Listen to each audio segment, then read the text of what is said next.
ICT সংক্রান্ত সাধারণ যে জ্ঞান আমাদের আসলে দরকার। তো তোমাদের যে বইটি, সেখানে তোমরা যে 6টি অধ্যায় আছে, আমার মনে হয় শিক্ষার্থীরা নবম এবং দশম শ্রেণীতে যারা পড়ো, সেখানে যে অধ্যায়গুলো আছে সেখানে বেশ কিছু প্র্যাকটিক্যাল আছে। আমার মনে হয় তোমরা অলরেডি সেগুলো শিখেছো। তার মধ্যে বিশেষ করে এমএস ওয়ার্ড এবং এক্সেল যে প্রোগ্রামটা, অ্যাপ্লিকেশন যে প্রোগ্রাম, সাথে ফটোশপ, ইলাস্ট্রেটর এবং ডাটাবেস সিস্টেমের জন্য এমএস এক্সেস, আমার মনে হয় ওই অধ্যায়গুলো মোটামুটি ভাবে তোমরা কিছুটা ধারণা তোমরা নিতে পেরেছো। তো আমি আসলে এখানে যে আলোচনাটি রাখছি, প্রেজেন্টেশনটায় আমি যা দেখলাম, এখানে মোটামুটি কিছু আলোচনা যে তথ্য যোগাযোগ প্রযুক্তি কি, এগুলো ওর বিষয় কিন্তু মোটামুটি আমরা পেপার, পত্রিকা বা সোশ্যাল মিডিয়া কিংবা ম্যাস মিডিয়া যাই বলি, প্রিন্ট মিডিয়া, এগুলোর মাধ্যমে কিন্তু আমরা বিষয়গুলো কিন্তু আমরা জানতে পারি। এখানে দেখো খুব সহজভাবে কথাগুলো লিখে ফেলছে যে তথ্য যোগাযোগ প্রযুক্তি, যেটাকে আমরা আইসিটি বলছি, অর্থাৎ ইনফরমেশন অ্যান্ড কমিউনিকেশন টেকনোলজি, এটি এমন একটা ব্যবস্থা যার মাধ্যমে কম্পিউটার, ইন্টারনেট, টেলিকমিউনিকেশন এবং সফটওয়্যারের সাহায্যে তথ্য প্রথমে সংগ্রহ করা হয়, তারপরে সেটাকে প্রসেসিং করা হয় অর্থাৎ প্রক্রিয়াকরণ, এরপরে সংরক্ষণ, এরপরে আদান প্রদান, এই কাজগুলো হয়ে থাকে। আমার মনে হয় শিক্ষার্থীরা তোমরা কম্পিউটারে যে বেসিক যে ফান্ডামেন্টাল স্ট্রাকচার, আমার মনে হয় এটা অনেকেই জানো। আমি স্ক্রিনটাতে খুব বেশি আজকে আসলে হাত দিতে চাচ্ছি না, ভয় লাগছে যে নেটওয়ার্ক যে ইস্যুগুলো হঠাৎ যদি আবার ডিসকানেক্ট হয়ে যায়। আসলে অনেক কিছু দেখানোর আজকে আমার খুব ইচ্ছে ছিল। তো যাই হোক, সেখানে তোমরা দেখবা যে গুগলে যদি তোমরা সার্চ দাও, লেখো যে কম্পিউটার ফান্ডামেন্টাল স্ট্রাকচার, দেখবা যে তোমাদের সামনে 3টা পার্ট চলে আসবে। একটি পার্ট হলো ইনপুট, মাঝখানের যে অংশটি সেটা হলো প্রসেসিং, তারপরের অংশটি হলো আউটপুট। ইনপুটের মধ্যে আমরা ইনপুট যে সমস্ত ডিভাইস, যেমন কিবোর্ড, মাউস, এগুলোকে আমরা ইনপুট ডিভাইস বলছি। আরো অনেক রকমের ইনপুট ডিভাইস আছে, জাস্ট আমরা কমনলি কিবোর্ড, মাউসকে ইনপুট ডিভাইস বলছি। আমরা যে প্রসেসিং অংশটার কথা বলছি, এই প্রসেসিং অংশটার মধ্যে আমরা 3টা অংশে ভাগ করতে পারি। প্রথম অংশটা আমরা বলি এএলইউ, অর্থাৎ অ্যারিথমেটিক লজিক ইউনিট।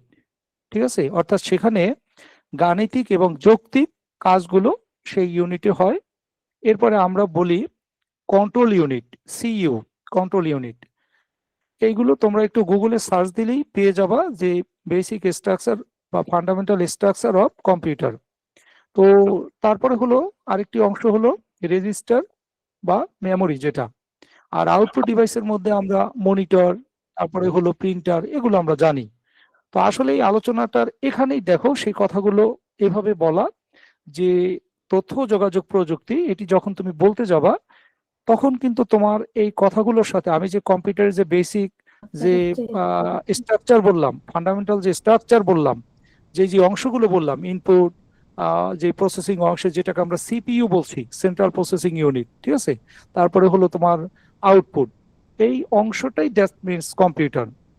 এইটার সাথে যখন তোমার ইন্টারনেট কানেকশনটা হবে, অর্থাৎ মানে ইন্টার কানেকশন, যেটা নেটওয়ার্কের যে ইন্টার কানেকশনটা, এটাকে আমরা মানে ইন্টারনেট বলছি। টেলিকমিউনিকেশন, সফটওয়্যার, এইগুলোর মাধ্যমে আমরা কি করব, তথ্য যখন সংগ্রহ করব, তথ্য সংগ্রহ করব, প্রক্রিয়া করব এবং সেখানে সংরক্ষণ করব, মানে স্টোর করব, এবং সেটাকে আমরা এক্সচেঞ্জ করব, ডাটা আদান প্রদান করব। ইনপুট থেকে ডাটা নিব, প্রসেসিং করে আউটপুটে দিব। এই বিষয়টি মূলত তথ্য ও যোগাযোগ প্রযুক্তির, সবগুলোই কিন্তু তথ্য যোগাযোগ প্রযুক্তির অংশ। তো আমার মনে হয় এই ব্যাপারগুলো তোমরা এর আগেও যা জেনেছো, জাস্ট আমি আবার একটু রিভিউ করলাম। এখন এখানে বেশ কিছু তাত্ত্বিক কথা আছে যেগুলো আমরা স্বাভাবিকভাবে আমাদের একটু জানা উচিত, বিভিন্ন জায়গায় এক্সামে আমাদের আসে। বাট আমরা আসলে আজকে আমার যে ক্লাসটার মূল উদ্দেশ্য ছিল যে কম্পিউটার কে আবিষ্কার করলো, তার নাম কি, কত সালে, কোন কোন জেনারেশনে কি কি হলো, এইগুলোর থেকে আসলে রিয়েল লাইফে আমাদের কম্পিউটারটা ব্যবহার করছি, কেন করছি, এটি দিয়ে আগে কি করতে পারতাম, এখন কি করি, আগামী ভবিষ্যতে আমরা কি করব, এই বিষয়গুলো নিয়ে একটু আমার যাওয়ার ইচ্ছে ছিল। তো আপাতত আমরা একটু স্লাইডের অংশগুলো একটু বুঝে নেই। যে এখানে জাস্ট তোমার যদি বলো 1940, তারপর 1969, 1980, 90, তারপর আধুনিক যুগ, মানে জাস্ট একটা স্টেপ করা হয়েছে যে কোন কোন ধাপে ধাপে। কম্পিউটার তো আসলে আমাদের হাতের সামনে এভাবে আসে নাই। এই কম্পিউটার জগৎ তুমি যদি চিন্তা করো, যে শিল্প বিপ্লব, বিদ্যুতের যে আবিষ্কার, ঠিক আছে, তার পরবর্তী বার ইন্ডাস্ট্রির যে ডেভেলপমেন্ট গুলো, মানে এই কম্পিউটারের জায়গাগুলো থেকে সেই পূর্বের সময় আস্তে আস্তে করে যখন ট্রানজিস্টর আবিষ্কার হলো, তখন কিন্তু কম্পিউটারের এই জয়গানটা খুব বেশি শোনা যাচ্ছিল।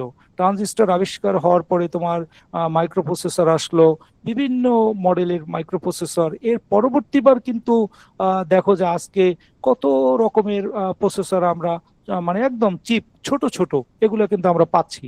তো এখানে একটা ধারা তুমি দেখতে পাচ্ছ যে 1940, এই যে আমি যা যা বললাম এগুলো একটু তোমরা এমনি জেনে নিলাম। তথ্য যোগাযোগ প্রযুক্তির এই জায়গাগুলো থেকে ওই যে বললাম, এগুলো তাত্ত্বিক কিছু পড়াশোনা, যে কোন সাল থেকে কোন সালে মানে কি ধরনের কম্পিউটার আসছে সেটার মানে কি, মানে যেমন বলে এই যে ইলেকট্রনিক ডিজিটাল কম্পিউটারের ভিত্তিটা কোথা থেকে হলো, এই সালগুলো একটু তোমরা মনে রাখলা। এ নিয়ে কখন আসলো, তারপর EDSAC এটা কখন চালু হলো, এটার কি কাজ।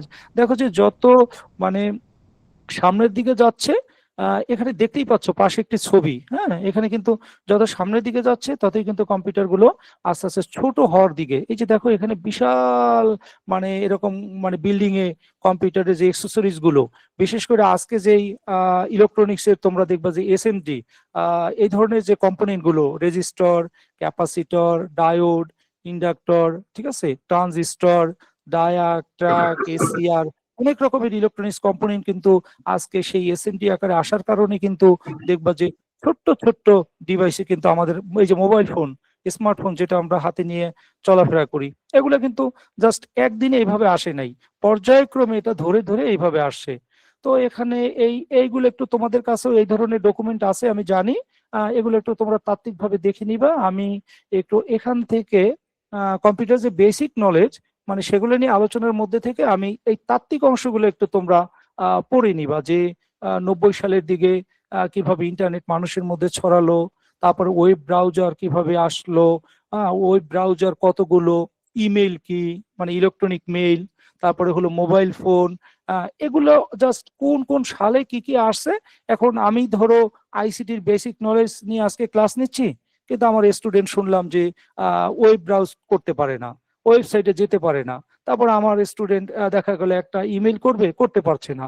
আমার স্টুডেন্ট একটা স্মার্টফোন সেটা সে অপারেট করবে, ফাংশনে যাবে, সে পারছে না। তাহলে আমরা তাত্ত্বিক ভাবে যদি শুধু এগুলো মুখস্থ করে বেড়াই যে 1990 সালে এভাবে ইন্টারনেট ছড়ায়, এইভাবে আমরা এগুলো করি, এগুলো শুধু এই তাত্ত্বিক নলেজটা নিয়ে আমাদের থাকলে চলবে না, প্রত্যেকটাই আমাদের অ্যাপ্লিকেশনে যেতে হবে। তারপর দেখো 2000 সালের দিকে কি হলো, smartphone, broadband internet, social media, সেখানে আমরা ফেসবুক, ইউটিউব, এগুলো আমরা জানি, ই কমার্স। আজকে দেখো যে দারাজের মতো একটা জায়গা, আরো বিভিন্ন রকমের ই কমার্সের যে সাইট গুলো আছে, দেখো তারা কিভাবে এই বিজনেসটা আজকে তারা ঘরে বসেই অপারেট করছে।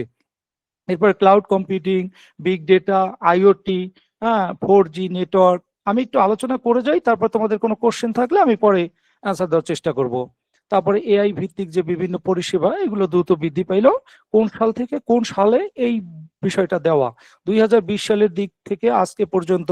এই যে আমরা শুনছি যে এই যে 5G অলরেডি অপারেট হচ্ছে, উন্নত AI, automation, smart device, cyber security উন্নয়ন, রিমোট কাজের বিস্তার, জাস্ট আমাদের ICTর কিছু প্রাথমিক নলেজ আমাদের থাকা উচিত। এতক্ষণ পর্যন্ত আমি যে আলোচনাগুলো করলাম, এখানে দেখো যে কোন দশকে ক্লাউড কম্পিউটিং, বিগ ডেটা এবং IoT দ্রুত বিকাশ লাভ করে, ওই যে আমরা তাত্ত্বিক অংশগুলো পড়লাম, এখান থেকে কিন্তু তুমি একটা অ্যান্সার কিন্তু পেয়ে যাবা। এখন এই চারটার মধ্যে নিশ্চয়ই একটা সঠিক উত্তর হবে, তিনটা রং অ্যান্সার। তোমরা কি খুব বলতে পারবা এই প্রশ্নটার উত্তরটা কি হবে? স্যার 1990। গ 2010।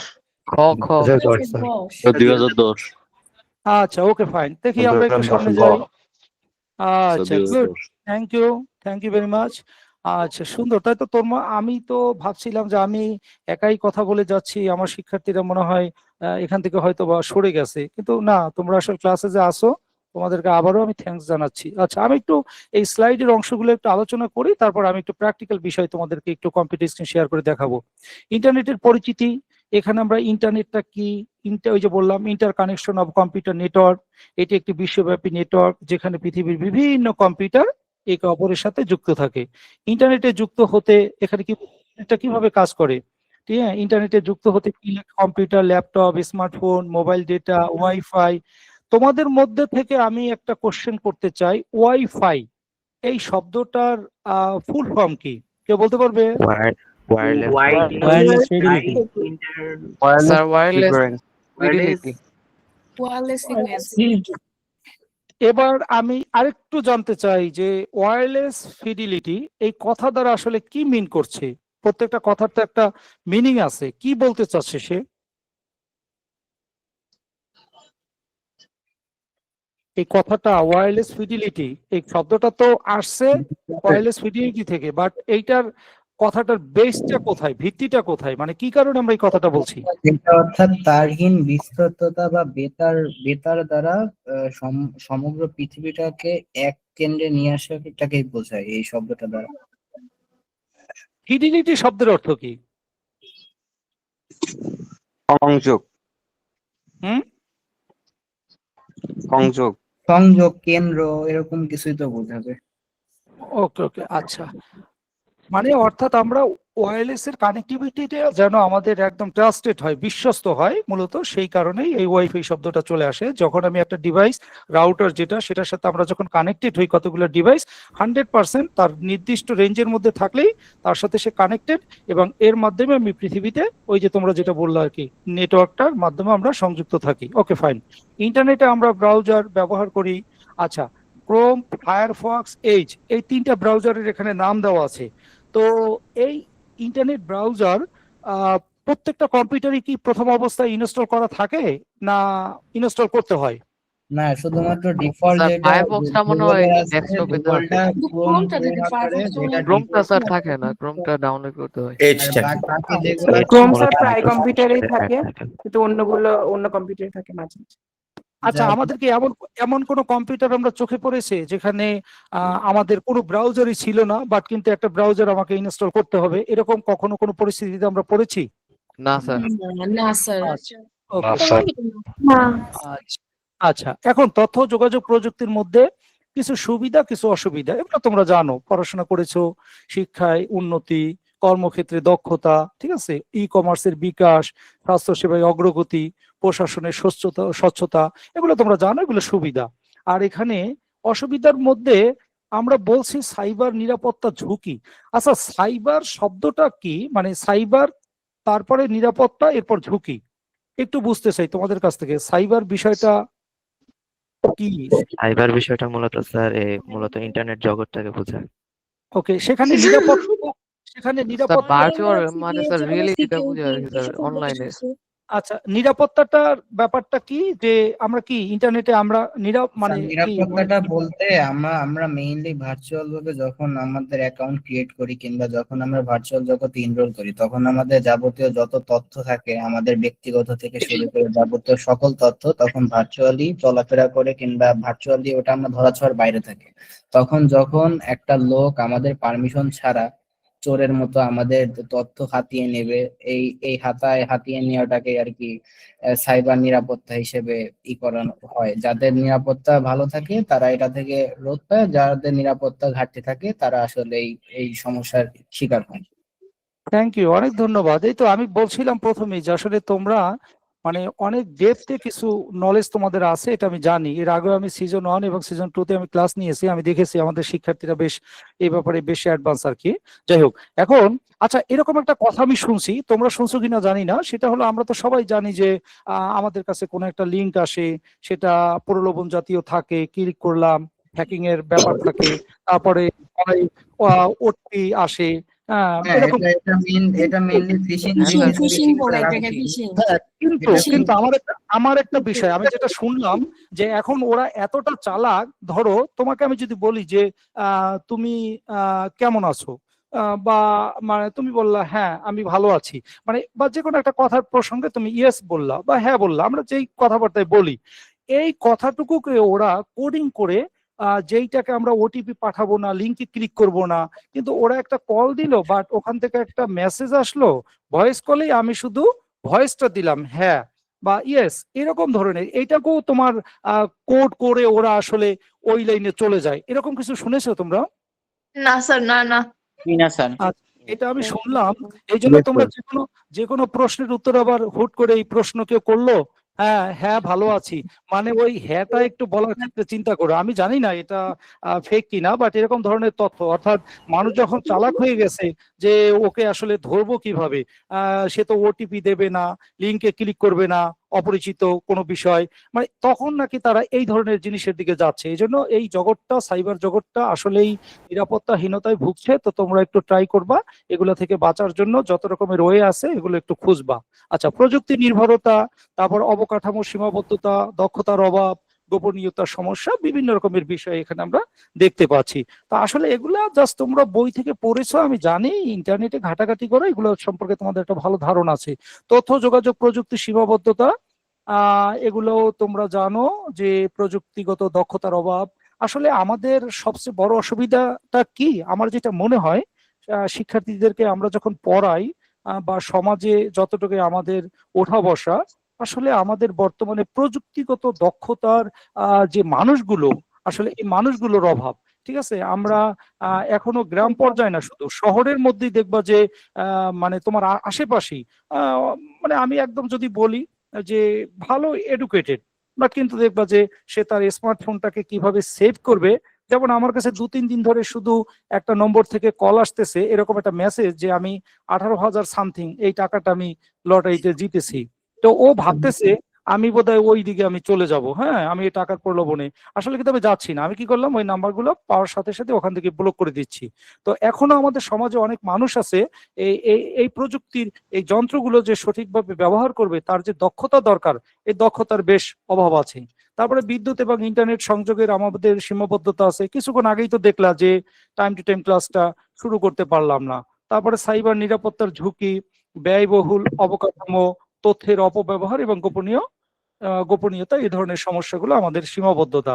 আচ্ছা যাই হোক, এখানে তথ্য যোগাযোগ প্রযুক্তির ব্যবহারের ক্ষেত্রগুলো অলরেডি আমরা একদম লাইভ এডুকেশন, এই যে online class, e learning, digital library, ঠিক আছে, এগুলো সবই আমাদের ব্যবহার ক্ষেত্র। তারপর আছে আমাদের টেলিমেডিসিন, ডিজিটাল রেকর্ড সংরক্ষণ, e commerce, online payment system, ফসল ব্যবস্থাপনায় প্রযুক্তির ব্যবহার, এইগুলো তোমরা জানো আসলে।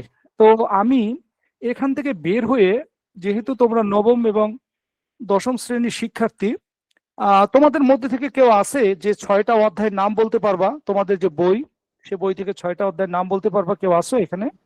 জি স্যার। বলো তো না দেখে। তথ্য ও যোগাযোগ প্রযুক্তি ও আমাদের বাংলাদেশ, কম্পিউটার রক্ষণাবেক্ষণ ও সাইবার নিরাপত্তা, ইন্টারনেট ও ওয়েব পরিচিতি, আমাদের লেখালেখি ও হিসাব, মাল্টিমিডিয়া ও গ্রাফিক্স, প্রোগ্রামিং এর মাধ্যমে সমস্যার সমাধান। আচ্ছা, এখন পূর্বের থেকে এইবারে একটা কোশ্চেন ছিল। জি স্যার, আমরা তো স্যার কয়েকজন আছি এখানে ইংলিশ ভার্সন স্কুলের, তাইলে কি স্যার আমাদের কি ইংলিশ ভার্সন হিসেবে পড়ানো হবে না? আচ্ছা, এইটার উত্তর আমাদের যারা কনসার্ন আছে ওনরা দিবেন। আমি যতটুকু জানি যে আমি যেহেতু বাংলা ভাষার মানুষ আমরা সবাই, এবং বাংলাতেই আমাদের স্টুডেন্ট বেশি, ওই কারণেই মূলত বাংলায় লেকচারটা আমি দিচ্ছি। আমাদের যারা কনসার্ন আছেন এই প্রশ্নের উত্তর অবশ্য ওনরা দিবেন। আমি একটু ইন্টারাপ্ট করছি। জি। তো আপনাদের জন্য আমরা অলরেডি ইংরেজি বই কিন্তু দিয়ে দিয়েছি, কিন্তু আমাদের ক্লাসগুলো যেগুলো হবে, লাইভ ক্লাসগুলো, সেগুলো সব বাংলাতেই হবে। আচ্ছা, চলে আসি আবার পূর্বের অবস্থায়। তাহলে এইখানে যে টপিকগুলো আমাদের শিক্ষার্থী তোমরা যারা আছো, এই জায়গার মধ্যে কি বলতে পারবা যে পূর্বের বছরগুলোর থেকে এইবারের যে সিলেবাসের এই ডিজিটাল মানে প্রযুক্তি যে সাবজেক্টটা, সেখান থেকে এখানে কিছু অংশ যোগ করা হয়েছে? আসলে প্রোগ্রামিং এর মাধ্যমে সমস্যার সমাধান যোগ করা হয়েছে। প্রোগ্রামিং এর মাধ্যমে সমস্যার সমাধান 6 নম্বর অধ্যায়টা যোগ 6 অধ্যায়ে যোগ করা হয়েছে। 6 নম্বর। এবার একটু জানতে চাই অ্যাডভান্স লেভেলে আমাদের শিক্ষার্থীরা, আমি যতটুকু জানি, আমি যখন লেখাপড়া করছি, আমি যেই ক্লাসে লেখাপড়া করতাম, আমি পূর্বের ক্লাসের পড়াগুলোর মধ্যে যখন ঘাটতি থেকেছে মনে করে আমি ছোট ক্লাসের পড়াগুলো দেখতাম, আবার আমার ক্লাসের উপরের ক্লাসের পড়াগুলো আমি একটু খেয়াল করতাম যে ওদের বইতে কি লেখা আছে। তো তোমরা কি কেউ একাদশ এবং দ্বাদশ শ্রেণীতে কি কি টপিক আছে কেউ বলতে পারবা? একাদশ এবং দ্বাদশ শ্রেণীতে আমি একটা জানি স্যার, এটা হচ্ছে যে প্রোগ্রামিং আছে, লজিক তারপর বাইনারি অঙ্ক আছে ইন্টারে লেভেলের। সংখ্যাবাচক আমাদের নাম্বারিং সিস্টেম আছে, তারপর HTML ডিজিটাল এগুলো ডিভাইস, আছে। তো ওয়েবসাইট বানানো লজিক আছে। গেট, দেন HTML, যদিও আমাদের CSS পার্টটা নাই, CSS জাভাস্ক্রিপ্ট, সো আমাদের সি প্রোগ্রামিং আছে। হুম। আচ্ছা আচ্ছা, আমি একটু লিঙ্ক করতে চাচ্ছি, যেহেতু তোমরা নবম এবং দশম শ্রেণীর শিক্ষার্থী। ওই একাদশে ও 6টা অধ্যায় একটু মিলিয়ে নাও। ওখানে প্রথম অধ্যায়টার নাম তথ্য যোগাযোগ প্রযুক্তি, বাংলাদেশ ও বিশ্ব প্রেক্ষিত। ঠিক আছে, এখানে দেখো তথ্য যোগাযোগ প্রযুক্তি ও আমাদের বাংলাদেশ কি মোটামুটি মিলছে নাকি? হ্যাঁ স্যার। আচ্ছা, জি, স্যার। এইখানে এইখানে হলো তথ্য যোগাযোগ প্রযুক্তির ব্যাপারে কাদের অবদান আছে, হ্যাঁ, কে কত সালে জন্মগ্রহণ করছে, এখনো কারা বেঁচে আছে, বা কি তথ্য উপাত্ত বা কোথায় আমাদের এই তথ্য যোগাযোগ প্রযুক্তি কাজে লাগে, কোন কোন ক্ষেত্রে, এসব আলোচনা। ইন্টারমিডিয়েট লেভেলে দেখবা যে ওইখানে প্রথম অধ্যায়টাই এই বিভিন্ন প্রযুক্তি, virtual reality, biometrics, bio informatics, ঠিক আছে, জেনেটিক ইঞ্জিনিয়ারিং, ন্যানো টেকনোলজি, ঠিক আছে, এইরকম করে বেশ কিছু ভার্চুয়ালিটি, এগুলো অনেক রকমের আলোচনা সেখানে আছে, অর্থাৎ বহির্বিশ্বে এবং আমাদের বাংলাদেশে কোন ধরনের প্রযুক্তি আমরা ব্যবহার করি। এরপরে ওইখানে দ্বিতীয় অধ্যায় আছে কমিউনিকেশন সিস্টেম এবং কম্পিউটার নেটওয়ার্ক। দেখো তো এখানে কোনো কিছুর সাথে মিলছে কিনা? মিলছে? না স্যার। মিলছে না। মাল্টিমিডিয়া ও গ্রাফিক। না না না না না না, এবার মানে ওই অধ্যায়টার সাথে তোমার এখানে একটা অধ্যায়ের বিষয়টা ছিল যে নেটওয়ার্ক, যেটা বাট এখানে কম্পিউটার রক্ষণাবেক্ষণ এবং আচ্ছা আচ্ছা, এখানে মিলছে না। মানে ওই যে তোমার অলরেডি মানে একটা অধ্যায় ঢুকে গেছে, তো পুরোনো জায়গায় নেটওয়ার্কের ব্যাপারটা ছিল। নেটওয়ার্ক স্যার সম্পূর্ণভাবে মিলছে না, বাট আমাদের এসএসসি তে একটু জেনারেল নলেজ দেওয়া আছে, যেরকম wifi router right right right right. এখন আমি যে কথাটা বলছি, থাকাকালীন আমাদের আইসিটি বইয়ে নেটওয়ার্ক ব্যাপারটা ছিল, ওকে বিভিন্ন ওকে, আমি টপোলজি সেই সম্পর্কে। জি জি জি জি, আমি আমি আমি আমি সেটাই বলছি যে ওইখানে তোমার এই কমিউনিকেশন সিস্টেম মানে যোগাযোগ ব্যবস্থাটার মধ্যে ওয়্যারলেস, উইথ ওয়্যার এবং ওয়্যারলেস, এই দুইটা অংশ, এর সাথে তোমার সংযোগটা ছিল যে ওখানে নেটওয়ার্ক টপোলজিটা। তোমরা জানো যে নেটওয়ার্ক টপোলজি কয় প্রকার, বা নেটওয়ার্ক টপোলজিটা কি, এটা কিভাবে কাজ করে? স্যার জানি না। আচ্ছা, নেটওয়ার্ক টপোলজিটা মূলত মূলত আমরা যদি বলে থাকি, আসলে মানে ইন্টারমিডিয়েট লেভেলে বলি 6টা, এভাবে বলি: একটা বাস টপোলজি, একটা রিং টপোলজি, টি টপোলজি, তারপরে তোমার মেশ টপোলজি, ঠিক আছে, স্টার টপোলজি, আর একটা হলো হাইব্রিড টপোলজি। মানে অর্থাৎ মানে দুইটা টপোলজি একসাথে হলেই সেটা হাইব্রিড টপোলজি হয়। এগুলো হলো এই যে আমরা যে নেটওয়ার্কটা মানে করতেছি, যেটাকে এস্টাবলিশ করতেছি, এই যে ধরো আমরা মোবাইল ফোনে কথা বলি, বা এখন এই যে আমরা যে জুমে কানেক্টেড, আসলে তো এটা এইভাবে হয় না, এগুলো তো কোনো ডিভাইস এবং ইন্টারনেটের কানেকশন, কিন্তু এই এক একটা জায়গায় সুবিধাজনকভাবে এক একটা নেটওয়ার্ক এস্টাবলিশ করা হয়েছে। তো ওই জন্যই যখন কতগুলো কম্পিউটার কানেক্টেড থাকে কোনো একটা প্রসেসের মাধ্যমে, সেই প্রসেসটাই দ্যাট মিনস টপোলজি। তো সেইটার আবার বিভিন্ন নাম দিয়েছে, আমি আর অত ডিটেলসে যাচ্ছি না, শুধু এতটুকু মনে রাখো যে নেটওয়ার্ক যে জগৎটা, এই যে বলে যে নেটওয়ার্ক ইঞ্জিনিয়ার বা নেটওয়ার্কিং, মানে কতগুলো ডিভাইস, এই যে সুইচ, হাব, রাউটার, এগুলো যে কানেক্টেড থাকে। এই যে তো দেখো, তোমাদের মনে হয় আইসিটি ল্যাবেও দেখবা, অনেকের ল্যাবেও দেখবা যে এরকম হাব, সুইচ, এগুলোর সাথে তোমাদের পিসি গুলো কানেক্টেড থাকে। বিভিন্ন জায়গায় আমাদের এই নেটওয়ার্ক টপোলজি বা নেটওয়ার্কটা কাজে লাগে। এরপরে দেখো এইখানে ইন্টারনেট ও ওয়েব পরিচিতি, দেখো তো ইন্টারমিডিয়েটে একটা চ্যাপ্টার আছে, সেটার নাম কি, কে বলতে পারবে? একটু মিলে মিলে যায় এরকম কিছু। ওয়েব ডিজাইন পরিচিতি এবং গুড গুড, সেটা হলো চতুর্থ অধ্যায়, ওয়েব পরিচিতি ও এইচটিএমএল। এইচটিএমএল এর ফুল ফর্ম কে বলতে পারবে? Sir hyper hypertext transfer protocol. আচ্ছা, হাইপার টেক্সট। আচ্ছা, টেক্সট কি আর হাইপার টেক্সট কি, এই দুটোর মধ্যে পার্থক্য কিভাবে করব? স্যার টেস্ট মানে তো কোনো কিছু ইয়া করা।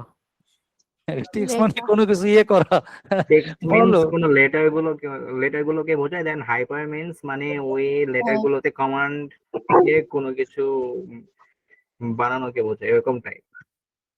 আচ্ছা, তোমাদের মাথায় এটা কিন্তু আমি দিয়ে দিলাম, হ্যাঁ, তোমরা এইগুলো নিয়ে একটু ভাববা যে একটা টেক্সট বলছি আর একটা হাইপার টেক্সট বলছি, আসলে এই দুইটা টেক্সটটা স্যার এটা দুইটার ধরন কি স্যার একই আমার রকম? স্যার আমার মনে হয় এটা কম্পিউটার মনে হয় টেক্সট হাইপার টেক্সট বলেন নাকি? যেকোনো লেখার হাইপারটেক্সট লিংক থাকে না, একটা যেকোনো ওয়েবসাইট বা ওয়েব পেজ থাকে। আর টেক্সট সাধারণত আমরা বই বা নোট সাধারণ লেখালেখি যেটা করি। কম্পিউটার টেক্সট কে হাইপার টেক্সট নাকি? আচ্ছা, মোটামুটি কাছাকাছি উত্তর যাচ্ছে, ওকে ফাইন। হ্যাঁ, আচ্ছা, এখন এই তোমরা এইচটিএমএল এ কেউ কোড করতে পারো? এই যে আমরা যে এইচটিএমএল, সিএসএস, মানে বিভিন্ন রকমের পিএইচপি, লারাভেল, অনেক রকমের এই প্রোগ্রামিং করার বেসিক স্যার হ্যাঁ? মোটামুটি জি মোটামুটি তুমি বলতে পারো? মোটামুটি মোটামুটি পারো? ইয়েস স্যার, জি আমি যে জ্যাঙ্গো ফ্রেমওয়ার্ক দিয়ে আর পাইথনের ফ্লাস্ক ফ্রেমওয়ার্ক দিয়ে তৈরি করেছি, আর সাথে আমি এসকিউএল ডাটাবেস আর জ্যাঙ্গো পোস্টগ্রেস ডাটাবেস আর সাথে কাসানের ডাটাবেস দিয়ে একটু কাজ করেছি। ছোটখাটো একটা নোটস অ্যাপ তৈরি করেছিলাম আগে। এই তো বললাম না যে তোমরা অনেক কিছু জানো, আমি জানি। ওকে, তো তাহলে আমি এই সবার জন্য থাকি, মানে আমি তো ওই যে অ্যাডভান্স লেভেলের না, মানে তোমাদের সবার জন্যই থাকে। সেটা হলো তোমাদেরকে বলি, এইচটিএমএল এ আমরা ট্যাগ একটা ইউজ করি, সেটা হলো টিডি। কে বলতে পারবে টিডি ট্যাগটা কখন ইউজ করি? এটা দ্বারা কি বোঝায় টিডি? Sir table data table tag ওকে, বুঝছি, টেবলের ওইদিকে ডেটা। বুঝছি, ওইদিকে তোমাদের নলেজ আছে। আচ্ছা, এখন আমি স্ক্রিন শেয়ার করে যদি যেতে চাই যে তোমার নামটা আমি ওয়েবসাইটে দেখতে চাই, এরকম একটা বিষয়, তাহলে সেইটা কি করব? আমাকে তোমরা প্রসেস বলবা আর আমি সেভাবেই যাব। এরকম কে বলতে পারবে? সবাই? এটা কি ট্যাগ দিয়ে করা হয়? ট্যাগের কথা বলি, Paragraph। একটা দিয়েই দেন আমাদের নাম কিংবা বয়স কিংবা টাকা পয়সা যেকোনো আমরা হিসাব নিকাশ যেকোনো কিছু আমরা অ্যাড করতে পারি। ওকে ফাইন, সুন্দর। আসলে তোমাদের সাথে তো গল্প করতে আমার বেশ ভালোই লাগতেছে, কিন্তু সময় তো বেশি নাই। এটাই তো মুশকিল আর কি। আসলে আইসিটি ক্লাস আসলে এমন একটা বিষয়, আমি যখন স্টুডেন্টের সাথে ক্লাস করি, মানে কখন সময় চলে যায় আমি টের পাই না। তো একটু সামনের দিকে যাই। আমার লেখালেখি ও হিসাব, আসলে এইটার মধ্যে কি আছে? এটার মধ্যে sir Microsoft Excel sir Microsoft Word আছে, এক্সেলের কাজ আছে, মানে স্যার স্প্রেডশিটের কিছু কাজ আছে। আছে কিভাবে ইউজ ওয়ার্ড করতে হয় প্রসেসরেও কিছু কাজ আছে। আচ্ছা, আমার লেখালেখির মধ্যে এমএস ওয়ার্ড একটা প্রোগ্রাম, তাই তো? আর হিসাবের হ্যাঁ, মধ্যে স্যার। হলো স্প্রেডশিটের প্রোগ্রাম হলো এমএস এক্সেল, তাই তো? এক্সেল, তাই তো? জি এখন তোমরা এক্সেল এর ক্ষেত্রে কাজ করার ক্ষেত্রে কে কয়টা সূত্র জানো? কোন কোন লেভেলের সূত্র জানো? আমি গুণ করাটা জানি স্যার, ওই যে A1 ভাগ করাটা জানি। আচ্ছা, কত নম্বর পাইলে কত নম্বরে এ প্লাস, কততে এ, এ মাইনাস, এই ধরনের knowledge পার্সেন্টেজ এভারেজ ভ্যালু। এরকম একটা ফর্মুলা আছে, সূত্র, যে তুমি নম্বর, মনে করো আমি 50-এ পরীক্ষা নিলাম, তার ভিতর এখন 50-এ কেউ 20 পেলো, কেউ 10 পেলো, কেউ 5 পেলো, কেউ 50-এ 50 পেলো। আপনি কি স্যার গড় গড় বোঝাইতেছেন? গড় মানে এভারেজ? না না না না So না sort biggest to largest formula দিয়ে করা হয়। না না, আমি 50-এ একটা পরীক্ষা নিলাম। স্যার ওইগুলো তো মেবি কন্ডিশন দিয়ে করতে হবে বা এমন কিছু ইফ এলস ইউজ Right. করে করতে হয়। ওকে ফাইন, আচ্ছা, আমি সেটাই জানতে চেয়েছি। গুড, তোমাদের তো খুব বেশ ভালো নলেজ আছে। আচ্ছা, এই আমার লেখালেখির মধ্যে প্রুফিং কখন করি? প্রুফ এই জায়গাটা কখন চাই আমরা? PROOFING, প্রুফিং, এরকম কিছু ধারণা কারো? জানি না। আচ্ছা, জানার চেষ্টা করব। আমি যে কথাগুলো একটু বলছি, আমি একটু ভিতর থেকে আনার চেষ্টা করছি যে তোমরা MS Word, Excel, PowerPoint presentation, তারপরে তোমার এমএস এক্সিস, ডেটাবেজের, এগুলোর মধ্যে ছোট ছোট টুলগুলো তোমরা শেখার চেষ্টা করবা, ঠিক আছে? এগুলো নিয়ে যত ঘাটাঘাটি করবা, দেখবা যে মানে তুমি একটার সাথে আরেকটার কোঅর্ডিনেশন করতে পারবা। আচ্ছা, মাল্টিমিডিয়া ও গ্রাফিক্স, এই অধ্যায়টাতে কয়টা পার্ট কেউ বলতে পারবা? মাল্টিমিডিয়া বলতে কি বোঝাচ্ছি আমরা? যেখানে স্যার বর্ণ, তারপর টেক্সট, ভিডিও, বিভিন্ন ধরনের মিডিয়া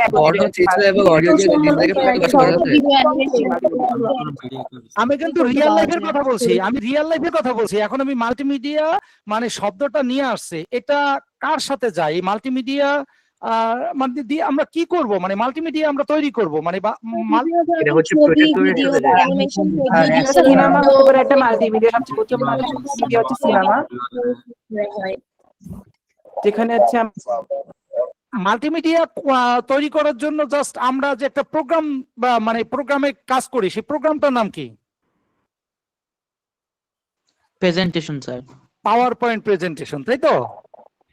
স্যার PowerPoint। আচ্ছা, তোমরা এখন বর্তমানে কে মানে অফিস MS অফিস ভার্সন কে কোনটা ব্যবহার করো বা কার কাছে কোনটা বেশি ভালো লাগে? আমি 2012 স্যার 2024 আমি 2010 2012 2019 ওকে, ফাইন। আচ্ছা, সেখানে কি তোমরা অ্যানিমেশন দেওয়া থেকে শুরু করে পাওয়ার পয়েন্ট প্রেজেন্টেশনের বিভিন্ন বিষয়গুলো মোটামুটি নিজেরা একটা ভালো একটা মানে তুমি তোমার সম্পর্কে বা তোমার পরিবার সম্পর্কে সুন্দর একটা প্রেজেন্টেশন তৈরি করে বা তোমার পড়াশোনা এখন কোন পর্যায়ে আছে এগুলো নিয়ে তুমি একটা 5-7টা স্লাইড তৈরি করে কারোর সামনে প্রেজেন্ট করতে পারবা? এরকম একটা স্কিল তৈরি হয়েছে তোমাদের কারো? জি স্যার ছোটবেলায় করেছি ক্লাস আগের বছর করছিলাম। একটা প্রশ্ন আছে স্যার। জি স্যার, একটা প্রশ্ন বলতে আমরা এখন এটা আসলে একটা ত্রুটি আমাদের শিক্ষা ব্যবস্থায়। আমরা বর্তমানে যারা ল্যাপটপ কিংবা পিসি ইউজ করে, অর্থাৎ পাওয়ার প্রেজেন্টেশন, এক্সেল যাবতীয় সবকিছু ইউজ করে, MS ওয়ার্ড থেকে শুরু করে, আমরা সবাই লেটেস্টটা ইউজ করতেছি, অর্থাৎ 21 কিংবা 24 যেটা নিউ ভার্সন। বাট আমাদের পাঠ্যপুস্তক বইতে এটা দুঃখের বিষয় যে আমাদের বই যেটা প্রিন্ট করা এটা 2008 সালের যে MS ওয়ার্ড, MS এক্সেল যায়। এতে আমাদের সমস্যাটা হয় যখন আমরা এক্সামে একটা প্রশ্ন আসে যে আমাদের সাপোজ টুলবারটা কোন সাইডে কিংবা আইকনের ফন্টের একটা যে কোনো কিছু আমাদের রিয়েল লাইফে আমরা ইউজ করতেছি ল্যাপটপ কিংবা পিসিতে আমরা হাতের ডান সাইডে, বাট আমাদের পরীক্ষায় যখন আসে তখন আমাদের বোর্ডটা মনে করতে হয় যে বামে ছিল নাকি ডানে ছিল। আমি বুঝতে পারছি তোমার মনের প্রশ্নটাও আমিও খুব আফসোস করি। আসলে আমাদের ভাগ্যটা ভালো না, আসলে এটাই আমি খারাপ ভাগ্যই বলবো। তার কারণ মানে প্রযুক্তির বইটা অন্ততপক্ষে অন্য কোনো বই, ইতিহাস তো খুব একটা চেঞ্জ হয় না, কিন্তু প্রযুক্তির বইটা একটু মাঝে মাঝে চেঞ্জ হওয়াটা দরকার। তোমার সাথে আমি সম্পূর্ণ একমত। প্রযুক্তির এই যে বিভিন্ন সফটওয়্যার গুলো আসতেছে, এগুলো যদি বইয়ের পাতার সাথে রিয়েল লাইফের সাথে সংযোগ থাকে তাহলে এটা আমাদের জন্য অনেক ভালো হয়। আমি তোমার সাথে সম্পূর্ণ একমত, থ্যাংক ইউ। আচ্ছা, গ্রাফিক্স এর মধ্যে কি কি আছে কে বলতে পারবে? ফটোশপ, ইলাস্ট্রেটর, তারপরে হচ্ছে ফটোশপ এবং ইলাস্ট্রেটরের মধ্যে মূল পার্থক্যটা কি? আসলে দুইটাই তো গ্রাফিক্স। স্যার ফটোশপ ছবি এডিট করে লোগো মেক করার জন্য। আচ্ছা, গ্রাফিক্সের মধ্যে তো গ্রাফিক্সটা তোমাদের আসলে তোমার মানে আমি প্রশ্ন করতে দেরি আছে, তোমাদের উত্তর দিতে দেরি নেই। মানে সবাই মিলে এইভাবে দিচ্ছ, মানে এত ভালো লাগছে আমার যা বলার মতন। আমি আসলে মানে কি বলবো, আজকে যদি আমাকে বলতো যে সারা রাত ক্লাস নিতে, আমি আসলে তোমাদের সাথে গল্পই করতাম। মানে একটা প্রশ্ন তোমরা ছাড়ছো না, মানে প্রত্যেকটা অংশ থেকে তোমরা পার্টিসিপেট করতেছো। এটাই আসলে আইসিটি অলিম্পিয়াডের মূল আসলে উদ্দেশ্য, যে তোমাদের ভিতর যে এই যে আগ্রহটা তৈরি করা, কিংবা তোমরা যে এই আগ্রহটা যে এরকম একটা প্ল্যাটফর্মে কাজে লাগাচ্ছ, তাই আমি আইসিটি অলিম্পিয়াড বাংলাদেশের সাথে সংশ্লিষ্ট সবার প্রতি দোয়া এবং ভালোবাসা জানাচ্ছি যে এই ধরনের প্রোগ্রাম যেন কখনো থেমে না থাকে, এটা চলতে থাকে। আচ্ছা, 6ষ্ঠ অধ্যায় প্রোগ্রামিং এর মাধ্যমে সমস্যার সমাধান। তাহলে এইখানে তোমাদের যে প্রোগ্রাম শেখানো হচ্ছে সেই প্রোগ্রামটার নাম কি? Sir Python. পাইথন। আচ্ছা, তাহলে প্রোগ্রাম কাকে বলে বা প্রোগ্রামিং এই বিষয়টা একটু জানতে চাই। প্রোগ্রামিং মানে কম্পিউটারকে যেটা নির্দেশ দেওয়া হয় যে ভাষাটা ইউজ করে ওটাকে প্রোগ্রাম বলে। প্রোগ্রাম শুধু আমরা কম্পিউটারকে একটা নির্দেশ দিলাম সেটাই প্রোগ্রাম হয়ে গেল না? প্রোগ্রাম হতে গেলে আরো অনেক না স্যার, ওটা মেশিন ভাষা হবে, আমাদের ভাষা কম্পিউটার ভাষা মিক্স করে এমন ধরনের প্রোগ্রাম আর কি। যে ভাষা বোঝানো হয় তাকেই কম্পিউটার ভাষাকে বলে কম্পিউটার বোঝায়। আচ্ছা, কম্পিউটার তো শুধু 0 1 বুঝে, কিন্তু প্রোগ্রাম হচ্ছে শুধু 0 আর 1 বুঝতে পারে কম্পিউটার। এই তো তোমাদেরকে আমি আটকাবো, দেখি এই জায়গা থেকে কে বের হতে পারে। আচ্ছা, কম্পিউটার যে 0 আর 1 বুঝে, এইটার সাথে কি তোমরা সবাই একমত না দ্বিমত? স্যার একমত। কারণ স্যার 0 মান হচ্ছে নো স্যার, 1 মান হচ্ছে ইয়েস স্যার। কম্পিউটার হচ্ছে স্যার 0 আর 1 স্যার কিছু বুঝে না স্যার। আচ্ছা, আমি এখানে আমাকে একটু ক্লিয়ার করো। আমি তো তোমাদের সাথে এইভাবে সরাসরি একমত হতে পারছি না। আমাকে একটু ব্যাখ্যা দাও। মানে স্যার অনুবাদক প্রোগ্রাম থাকে যেগুলো আর কি কম্পিউটার ভাষায় রূপান্তর করে মানব ভাষাকে, ইন্টারপ্রেটার আর কম্পাইলার। এটা বলছি না আমি ওটা বলছি না। আমি বলছি কম্পিউটার যে বলছি যে 0 আর 1 বুঝে, কিন্তু কম্পিউটার 0 আর 1 বুঝে কেন সে 2 3 4 5 এগুলো বুঝে না কেন? মানে এখানে হচ্ছে স্যার 0 হচ্ছে ধরেন কোন একটা বিষয় হচ্ছে স্যার নো বুঝে, আর 1 দিয়ে হচ্ছে ইয়েস। ধরেন স্যার আপনি স্যার কোন যেটা বলছেন স্যার ওটা যদি দুটো বোঝায় অনেকগুলো বোঝা থেকে জাস্ট দুটো বোঝা সহজ তাই। না না না, আমি পাইনি, আমি আমার উত্তর পাইনি। কম্পিউটার যে 0 আর 1 বুঝে, electricity on of. Electricity on of, এই তো কাছাকাছি উত্তরের দিকে যাচ্ছে, এখন আমি পাচ্ছি না। আরেকটু ইলেকট্রিসিটির কথা চলে আসতেছি। আর ইলেকট্রিসিটি অন অফ হচ্ছে স্যার, যদি ইলেকট্রিসিটি স্যার 1 দেওয়া হয় তাহলে হচ্ছে স্যার ইলেকট্রিসিটি অন হবে স্যার, যদি 0 দেওয়া হয় তাহলে অফ থাকবে স্যার। ট্রানজিস্টরের সাথে স্যার তুলনা করা যায় স্যার এই জিনিসটাকে। স্যার মেনলি স্যার আমি বলি স্যার, এখানে ওরা যে বন্ধ হয়ে যায় আর স্যার বললো বিদ্যুৎ অন আর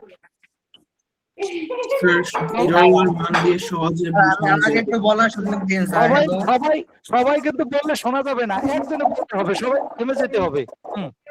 স্যার একদম বলো। স্যার আপনি একদম শুরুতেই যখন বলছিলেন কম্পিউটার তৈরিতে এতে অনেক ট্রানজিস্টর রেজিস্টার ইত্যাদি থাকে, এখন এইগুলো তো ইলেকট্রনিক কম্পোনেন্ট। এখন ইলেকট্রনিক কম্পোনেন্টকেও তো আমরা আমরা বাংলা বুঝবে না, এর জন্য কম্পিউটার নিজস্ব একটা ভাষা রয়েছে এবং এই ভাষার মধ্যে আমরা জিরো দ্বারা এই রেজিস্টার ট্রানজিস্টরকে অন অফ এরকম আমরা বোঝাতে পারবো এবং সেই সিগন্যাল যে কম্পিউটারটি কাজ করবে এর জন্য এটা করা। আচ্ছা, মোটামুটি এইটুকু আমরা বলতে পারি। আর যে ইলেকট্রিসিটি যখন বললাম, ইলেকট্রনিক্স এর কম্পোনেন্ট বললাম, তার মানে আসলে এখানে আমাদের বলতে হবে সিগন্যালিংটা, সিগন্যাল। এই সিগন্যালটা হলো জাস্ট ভোল্টেজের মান। আমরা কি বলতে পারবো যে জিরো দ্বারা একটা ভোল্টেজের মান বোঝায়, সেই ভোল্টেজের মানটা কত? জিরোর ভোল্টেজের মান কত? জিরো। সঠিক জানা নেই স্যার, এটা বলে দেন। আচ্ছা, তোমাদের বইতে দেওয়া আছে, ইন্টারমিডিয়েটের বইতে দেওয়া আছে, জিরোর ইন্টারমিডিয়েটের বইতে বসে দেওয়া যে জিরো বলতে 0 থেকে 0.7 ভোল্ট পর্যন্ত, অর্থাৎ 1 ভোল্টের কম, 0 থেকে 0.7 ভোল্ট পর্যন্ত এটা দ্বারা জিরো বোঝায়। আর হলো 1 বোঝায় 2 থেকে 5 ভোল্ট পর্যন্ত, এটা দ্বারা 1 বোঝায়। আর এদিকে মাঝখানে আরেকটা ভোল্ট শো করে। জাস্ট এখন যে নতুন যে বইগুলো আসছে এখানে একটু বর্তমানে যে ইলেকট্রনিক্স এর যে 3.3 ভোল্ট তো বোঝায়, 1 জি বাইনারি 1 3.3 ভোল্ট বোঝায় না, 5 হ্যাঁ, অথবা 3.3। আমি ইন্টারমিডিয়েট লেভেলের বইয়ের কথা বলছি, যে অর্থাৎ দুইটা প্ল্যাটফর্মে দুই ধরনের বলার। এর কারণ হলো যে ইলেকট্রনিক্স এর বিভিন্ন যে সার্কিট আছে, মানে কম্পোনেন্ট গুলো যে কাজ করে, ওই জায়গাটাতে সে 0 এবং 1, দ্যাট মিনস দুইটা প্যাটার্নে সে চিন্তা করে। কোনো কোনো ক্ষেত্রে সে 0 বলতে 0 থেকে 0.7 ভোল্ট ইন্ডিকেট করে, কোনো আর হলো তোমার 1 বলতে, যেটাকে হাই বলছি 1 মানে সুইচ 1, দ্যাট মিনস 1 বলতে বাইনারি যে 1 বলছি সেটা হলো 2 থেকে 5 ভোল্ট। বাট কোনো কোনো জায়গায় দেখবা যে ওই যে তুমি যেটা বললে যে 3 ভোল্টের একটা ব্যাপার স্যাপার আছে। তো এটা ইলেকট্রনিক্স এর সার্কিটের বা কম্পোনেন্টের ওইটার উপর মানে ব্যাপারটা মানে কাজ করে আর কি। আচ্ছা, এখন এই জায়গা থেকে তোমরা সি প্রোগ্রামিং জানো কারা কারা এখানকার? স্যার আমি জানি। জানো? আমি জানি।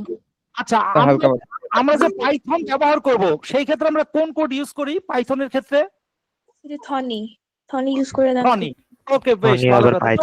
তাহলে আমি জানি তোমরা এগুলো প্রোগ্রাম লিখতে পারো। আচ্ছা, সির জন্য আমরা কোন প্রোগ্রাম ইউজ করি, মানে কোন মানে কোড এডিটর ইউজ করি? Code Blocks sir VS Code use করা যায়। আচ্ছা, কোড ব্লকস। এরপরে এইচটিএমএল কোডিং করার জন্য তোমরা ল্যাপটপে কোন কোড মানে কোড এডিটর ব্যবহার করো? স্যার ভিএস কোডে সব করা যায়। ওকে, ফাইন। আচ্ছা, এখন তোমাদের সামনে আমি একটা বিষয় দেখাবো। তোমরা কি কখনো স্কিমেটিক ডায়াগ্রাম সম্পর্কে কারো কোনো ধারণা আছে? Schematic diagram? না স্যার।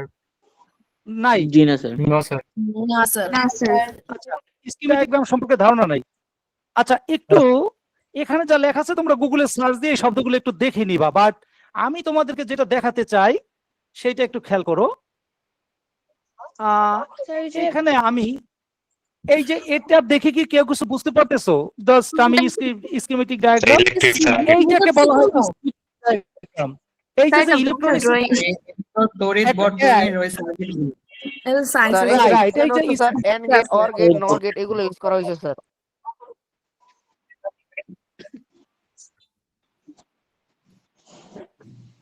স্কিমেটিক ডায়াগ্রাম এটা স্যার নর গেট সম্ভবত।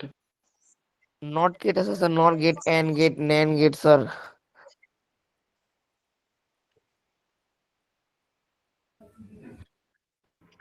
হ্যাঁ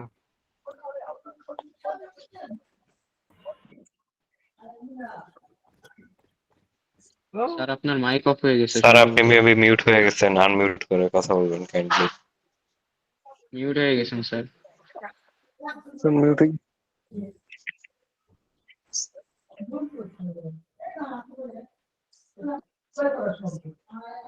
হ্যাঁ আচ্ছা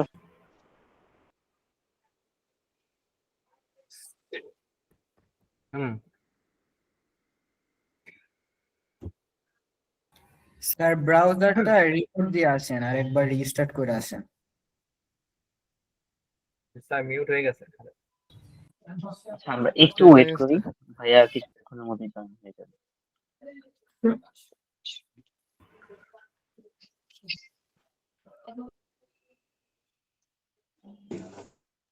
আমার কথা কি এখন শোনা যাচ্ছে? জি হ্যাঁ স্যার। স্যার। জি স্যার। আচ্ছা, আজকে কেন যে এত প্রবলেম করতেছে? আচ্ছা, নেটওয়ার্ক আহ, প্রবলেমই হচ্ছে। হ্যাঁ, নেটওয়ার্কে বেশ প্রবলেম করতেছে। তোমাদের সাথে আড্ডাটা আমার এত জমছে। আচ্ছা, স্ক্রিনটা শেয়ার তো আবার দিলাম, আবারও সেই নেটওয়ার্ক একই প্রবলেম মনে কাহিনী। হয় স্যার। আচ্ছা, আমি তো ভিডিওটা কি করলাম, ভিডিও তো অফ করে দিলাম। হ্যাঁ, ওকে, দেখতে পাচ্ছ তোমরা? এখন দেখতে পাচ্ছ? জি স্যার। আচ্ছা, জি আমি স্যার, বলি, দেখতে পাচ্ছি। আমি তোমাদেরকে বলি, এই এন্ড তোমরা যেটা লজিক গেটের কথা বলছো, লজিক গেট, আচ্ছা, তা তোমরা যখন ন্যান্ড গেট এগুলো বলতেছো, তার মানে তোমরা লজিক গেট পড়েছো, তো তোমরা তো অনেক অ্যাডভান্স। এবার আমাকে বলো তো, লজিক গেটে লজিক গেট মূলত কয় প্রকার? লজিক তিন প্রকার। কি কি কি কি? Sir and gate, OR gate, NOT gate. না না না না না না, logic sir gate AND gate, মূলত অর দুই গেট, প্রকার। NOR gate, NAND gate. না না না না না না, আমি বলতেছি শোনো, লজিক গেট প্রধানত দুই প্রকার। একটা হলো বেসিক গেট মানে মৌলিক গেট, আর একটা হলো যৌগিক গেট, তুমি সেটাকে কম্পোজিট গেট বলতে পারো। গেল। এখন এই মৌলিক গেট আবার তিনটা, একটা হলো অ্যান্ড গেট, একটা অর গেট, আর একটা হলো নট গেট। আর যৌগিক গেট আবার দুই ধরনের। আমার কথা শোনো, যৌগিক গেট দুই ধরনের। একটা হলো ইউনিভার্সাল গেট মানে সার্বজনীন গেট, সার্বজনীন, আর একটা হলো তোমার বিশেষ গেট। সার্বজনীন গেট দুইটা, একটা ন্যান্ড গেট আর একটা নর গেট। আর বিশেষ গেট দুইটা, একটা এক্সঅর গেট এবং এক্স নর গেট। আসলে ওই গেট গুলো হলো মূলত আইসি, ইন্টিগ্রেটেড সার্কিট। এখন আমি যেগুলো তোমাকে দেখাচ্ছি, ওই আইসি গুলো তৈরি হয় এই ছোট ছোট কম্পোনেন্টের মাধ্যমে। এখন আমি যেটা দেখাচ্ছি তোমাদের, এই যে D1 লেখা, তার একটা ভ্যালু দেওয়া আছে, IN 4K7। একটা ডায়োডের ভ্যালু রাইট রাইট। আচ্ছা, এই ডায়োডের কাজটা কি কে বলতে পারবে? আমরা যদি আসলে স্যার আমি বলি স্যার, ডায়োড হচ্ছে গিয়া ইলেকট্রিসিটির বাধা প্রদান করে কিংবা বাধা প্রদান করে সেটা একটু কমিয়ে নিয়ে আসে, এরকম করা যায়। না না না না না, হয়নি। আচ্ছা, দেখ, তোমাদের এখানে কিছু ত্রুটি আছে, তোমরা একটু আবার পড়াশোনা করো, এগুলো নিয়ে একটু ঘাটাঘাটি করো। মানে ইলেকট্রিসিটি, ইলেকট্রনিক্স এর কম্পোনেন্ট, ঠিক আছে, এবং স্কিমেটিক ডায়াগ্রাম। হ্যালো, এই শোনা যাচ্ছে না? জি স্যার, যাচ্ছে। হ্যাঁ স্যার শোনা যাচ্ছে।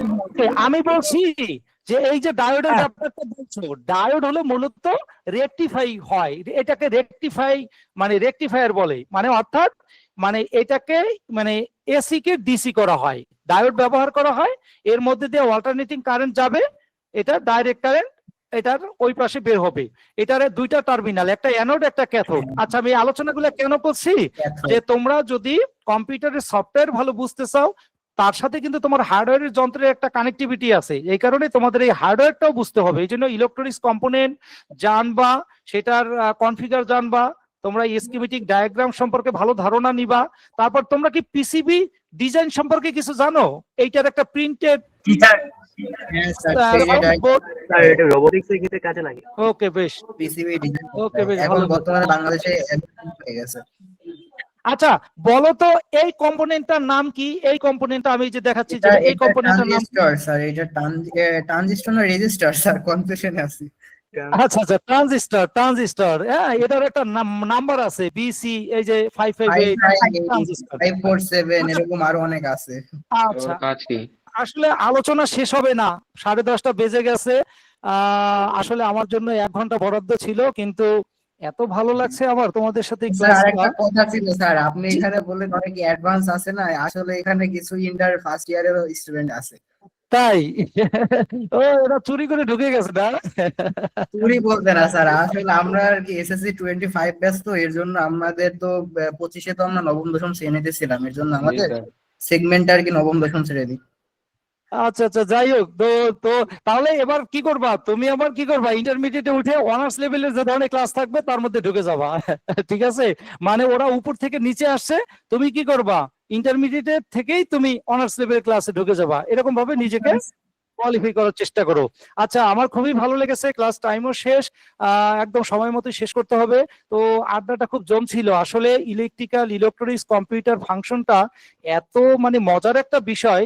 আর যখন তোমরা একটু প্র্যাকটিক্যাল হাতে কলমে করবা, তারপরে এই যে তোমরা যে ধরনের সফটওয়্যার ব্যবহার করো, সেই প্রোগ্রামিং কোডিং গুলো আইসিতে কিভাবে তোমরা ওটাকে এক্সিকিউট করবা, এই সমস্ত জিনিস নিয়ে একটু ঘাটাঘাটি করো। প্রযুক্তি জগতে ছোট্ট ছোট্ট করে একটা জিনিস বানাও, একটা কলিং বেল নিজের হাতে তৈরি করো। ওখান থেকে তুমি আস্তে আস্তে ধীরে ধীরে যেতে যেতে একটা রোবোটিক্স এর দিকে যাও।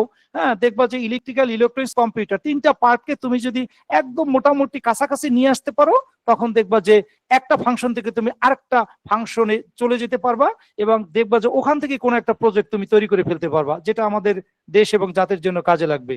তো আজ এ পর্যন্তই রাখছি, যেহেতু সময় শেষ, তোমরা অনেক অ্যাডভান্স, অনেক ভালো কিছু জানো। আমি আসলে স্কুল কলেজ দুইটা জায়গায় পড়াই, কিন্তু দেখলাম যে আসলে তোমাদের আর যেই জায়গাগুলোতে একটু ত্রুটি আছে ওটা আবার একটু নার্সিং করো, দেখবা যে ইনশাল্লাহ আরো ভালো জায়গায় আমরা যেতে পারবো ইনশাল্লাহ। তো সবার কাছ থেকে দোয়া চাচ্ছি, সবার কাছ থেকে বিদায় নিব। আমি একটু, আমাদের এখানে কনসার্ন যারা আছেন প্লিজ একটু হেল্প করবেন। জি ভাইয়া, thank you very much from ICT Olympiad Bangladesh. ভাইয়া, আপনি অনেক এফোর্ট দিয়ে এন্ড অনেক ইন্টারেক্টিভ ওয়েতে ক্লাসটা নিয়েছেন। আমার মনে হয় স্টুডেন্টরা খুবই এনজয় করেছে ক্লাসটা, and thank you very much for your effort ভাইয়া। আচ্ছা ভাইয়া, ভালো থাকবেন, আর আমার শিক্ষার্থীদের জন্য আমার দোয়া এবং ভালোবাসা রইলো। সবাই ভালো থাকবে এবং আইসিটি সাথে থাকবে, আইসিটি অলিম্পিয়াডের সাথে থাকবে সবাই। জি ভাইয়া, জি, আপনি চাইলে ক্লাসটা ভাইয়া শেষ লিভ করবো নিতে পারেন। তাহলে ভাইয়া। জি ভাই, আপনি জি চাইলে জি, লিভ নিতে থ্যাংক পারেন, ইউ আমি তাদের সবাই। কোয়েরিজ গুলো নিব। জি, থ্যাংক ইউ ভেরি মাচ, সবাইকে ধন্যবাদ, আসসালামু আবারও আলাইকুম। শুভরাত্রি, আল্লাহ হাফিজ, আসসালামু আলাইকুম। আসসালামু আলাইকুম। ওয়ালাইকুম আসসালাম, ওয়ালাইকুম আসসালাম, ওয়ালাইকুম আসসালাম, ওয়ালাইকুম আসসালাম।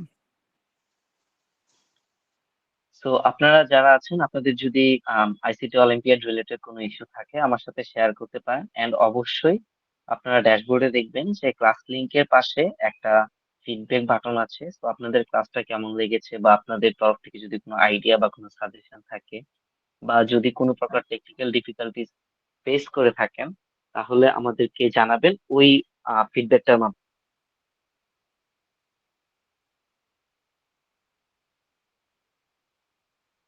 তো এর ক্লাসের মধ্যে স্লাইড যদি গুলো কি কারো, দেওয়া হবে? হ্যাঁ হ্যাঁ, স্লাইড গুলো দিয়ে দেওয়া হবে, এন্ড রেকর্ডেড ফাইলগুলো আমরা চেষ্টা করবো 1 থেকে 2 দিনের মধ্যে দিয়ে দেওয়ার জন্য।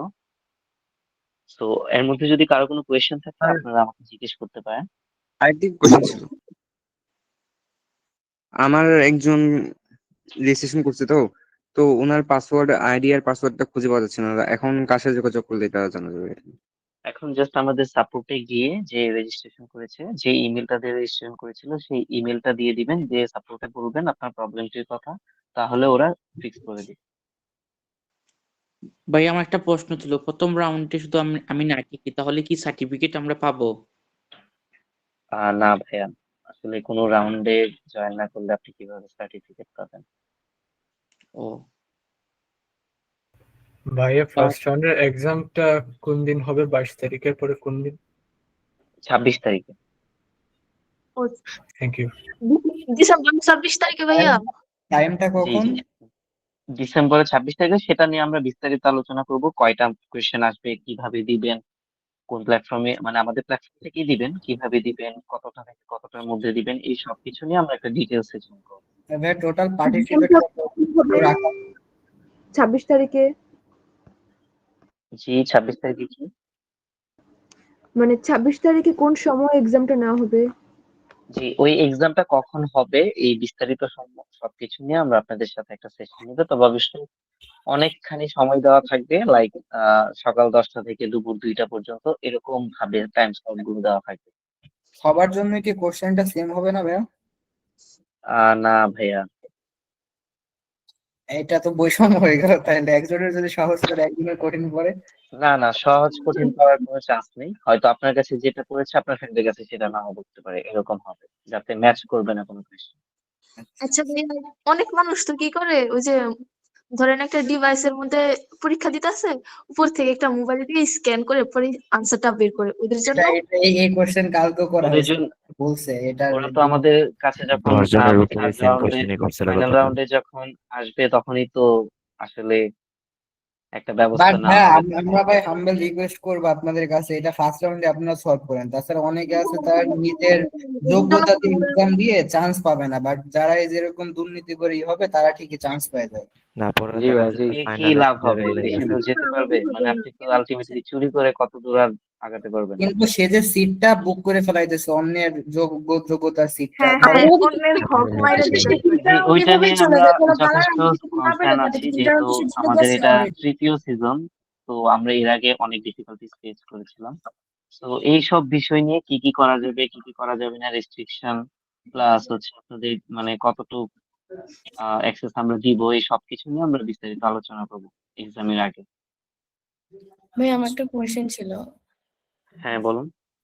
তো ভাইয়া ওই যে মক টেস্ট যে হচ্ছে ড্যাশবোর্ডে দেখছি দিয়ে রাখছে, তো ওখানে ঢুকছি পরে আমি দেখছি সাইবার সিকিউরিটি হচ্ছে মানে ওই সম্পর্কিত হয়তো মক টেস্ট। আমি যদি মক টেস্টটা দেওয়া শুরু করি তাহলে কি প্রত্যেকটা বই থেকে কোশ্চেন আসবে, নাকি এরকম স্পেসিফিক হচ্ছে যে এই না না বইয়ের না, উপর? ওইটা জাস্ট আপনাদের ওই যে ওরিয়েন্টেশন ক্লাসটা ছিল সেটাতে একটা ধারণা দেওয়ার জন্য, এটা জাস্ট একটা প্র্যাকটিস মক টেস্ট ছিল। ওইটা সিরিয়াসলি নেওয়ার কোনো কারণ নেই। এন্ড আমরা হচ্ছে ক্লাসগুলো শেষ হওয়ার পরবর্তী সময়ে আপনাদের জন্য কিছু রিয়েল মক টেস্ট এনেবল করে দিব। ওইগুলোতে আপনারা যতবার ইচ্ছা যতক্ষণ ইচ্ছা সময় নিয়ে ওই মক টেস্ট গুলো দিতে পারবেন। আচ্ছা ভাইয়া, ফার্স্ট রাউন্ড, সেকেন্ড রাউন্ড এবং থার্ড রাউন্ড, গালা রাউন্ড সবগুলো এক্সামই কি ফুল সিলেবাসের উপরই হবে? জি। কতগুলো এমসিকিউর ভিতর হবে এটা কি পরে জানানো হবে? জি, আমরা যে বললাম সেশনটা নিব, ওইখানে আপনাদেরকে সব ডিটেলস বলে দিব। ততদিনের মধ্যে আপনারা জাস্ট আপনাদের বইগুলো জাস্ট একটু শেষ করে রাখবেন। ঠিক আছে। ওকে, সো আর কি কারো কোনো কোয়েশ্চেন বা কনফিউশন বা সিস্টেম রিলেটেড কোনো ইস্যু? এমডি ভাই আমি মাহিম হোয়াটসঅ্যাপ জেনারেল গ্রুপে জয়েন হই নাই। আমিও হোয়াটসঅ্যাপ গ্রুপে জয়েন হই নাই। ভাইয়া আমার হোয়াটসঅ্যাপ গ্রুপে জয়েন নাই। ভাই আমিও আমার জয়েন নাই। আচ্ছা, ভাইয়া সো আপনার আমি এখন একটা নাম্বার কি দিচ্ছি, হচ্ছে যে, এখানে জাস্ট একটা আপনার ক্লাসটা মেনশন করে দিন, এখান থেকে আপনাদেরকে আমি হোয়াটসঅ্যাপ গ্রুপটা দিয়ে দেওয়ার ব্যবস্থা করতেছি। আচ্ছা ভাইয়া আমরা হচ্ছে আমি হচ্ছে অ্যাম্বাসেডারশিপ আছি তো, কয়েকজনকে হচ্ছে আমি রেজিস্ট্রেশন করাইছি তো, ওরা হচ্ছে মানে অন্যান্য ক্লাস 5 এর 1 এর, তো ওরা হচ্ছে নাকি মানে হোয়াটসঅ্যাপ কোনো গ্রুপে অ্যাড হয়নি, সেক্ষেত্রে কি করবো? তাদেরকেও আসলে মূলত এই কারণে আমরা ফিডব্যাকটার মধ্যে এতটা আপনাদেরকে জোর দিচ্ছি। ফিডব্যাকের মধ্যে আপনারা যখন ফিডব্যাক দিতে যাবেন তখন দেখবেন সেখানে একটা ফিল্ড আছে, ওইখানে লেখা আছে যে প্রোভাইড ইউর হোয়াটসঅ্যাপ নাম্বার। তো এটা যদি আপনারা করেন, আমরা দেখা গেল কি ওইখান থেকে আপনাদের হোয়াটসঅ্যাপ নাম্বারটা নিয়ে আপনাদেরকে গ্রুপে অ্যাড করে দিলাম। ভাইয়া আমি গ্রুপে অ্যাড আছি, কিন্তু আমার যে জুনিয়ররা যাদেরকে আমি রেজিস্ট্রেশন করাইছি, তো ওরা জি, হচ্ছে ওরা তো অ্যাড নেই, সেক্ষেত্রে ওদেরকে আমি কিভাবে কিভাবে এই যে মডিফাই ওদের করবো? ড্যাশবোর্ডেও তো গিয়ে ওই জাস্ট একটা ফিডব্যাক দিলে আমরা তাদের নাম্বারটা পেয়ে যাচ্ছি। আর যদি তাও পসিবল না হয়, আপনাদের যে অ্যাম্বাসিডার আছে বা সাপোর্ট আছে, সাপোর্টেও যদি একটু জাস্ট মেসেজ দিয়ে তাদের নাম্বারটা দিয়ে দেন যে এই নাম্বারটা হোয়াটসঅ্যাপে অ্যাড হবে এই ক্লাসের, অবশ্যই ক্লাসটা মেনশন করবেন যে কোন ক্লাসের গ্রুপে যাবে। সো এরকম ভাবে একটা সাপোর্ট দিয়ে দিলেও এখান থেকেও গ্রুপ অ্যাড করে দিয়ে দাও। ওকে, মানে ভাইয়া ফিডব্যাক দিলেই কি আমরা গ্রুপে অ্যাড হয়ে যাব? হ্যাঁ, ফিডব্যাক দিলে গ্রুপে অ্যাড হবেন না, ফিডব্যাক দিলে ওইখানে একটা ফিল্ড ওখান আছে থেকে যেখানে নাম্বারটা নিয়ে আর কি, হোয়াটসঅ্যাপ। ওটাই হ্যাঁ, বোঝাতে আপনি একটা নাম্বার দিতে চাইলেন, ওই নাম্বারটা শেয়ার। ভাইয়া নাম্বারই দিয়ে দেন, নাম্বারই ভালো। আচ্ছা, ফিডব্যাকটাও প্রোভাইড করেন, কারণ ফিডব্যাকটার উপর অনেক ডিপেন্ড ওকে করে স্যার। যে পরবর্তী ক্লাসগুলো কি হবে না হবে সেগুলো।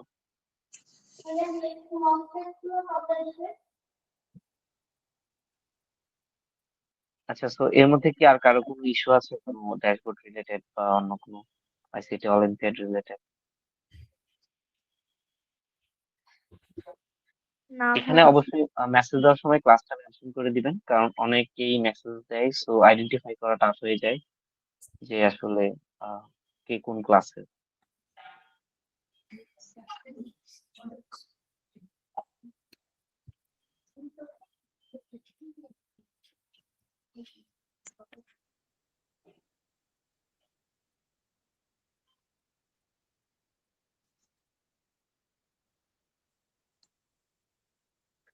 কারো কি কোনো ইস্যু বা আইসিটি অলিম্পিয়াড রিলেটেড কোনো কোয়েশ্চেন?